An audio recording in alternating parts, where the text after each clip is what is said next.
biodegradable polymers. Now all of you are familiar with the term biodegradable. Fine. Now I am discussing one example of biodegradable polymer, which is a very important example, PHBV. Fine. The full form is poly beta hydroxybutyrate co. This is co. This is not C double bond O. This is co. Co beta hydroxy valerate. Now before moving further, I would like to tell you that butyrate is another word for butanoate and valerate is another word for pentanoate, right? So from here we derive the monomers 3-hydroxybutanoic acid, which will form butanoate, and 3-hydroxypentanoic acid, which will form pentanoate. 8 O8, these terms we use in case of esters. Fine. Now this 3-hydroxybutanoic acid can also be called as beta hydroxybutanoic acid. How? We start the numbering from here: 1, 2, 3. On the third position you have hydroxy and this is your fourth position. Fine.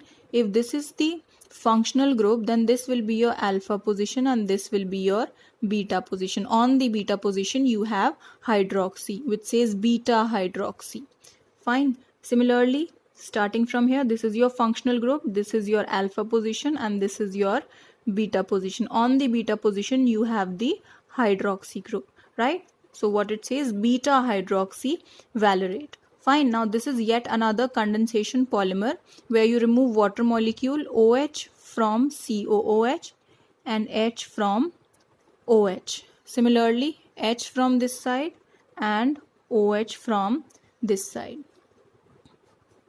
Remember to make the structures of both the monomeric units in the same way like I have made over here. Then only you will be able to eliminate water molecules easily. So I am left with O here, then CH, and on this CH I have CH3, then CH2, then C double bond. O is left here, OH is gone.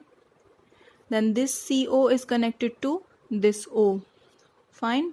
Then CH with the substituent CH2, CH3, then CH2 and then CO left here. So this is your PHBV polymer, which is a biodegradable polymer and is a very important polymer. Okay, now if you see, I have the COO group over here. On the left hand side also I have one R group and on the right hand side also I have one R group. So this again belongs to the category of COOR dash, which is the category of esters. So this is yet another polyester.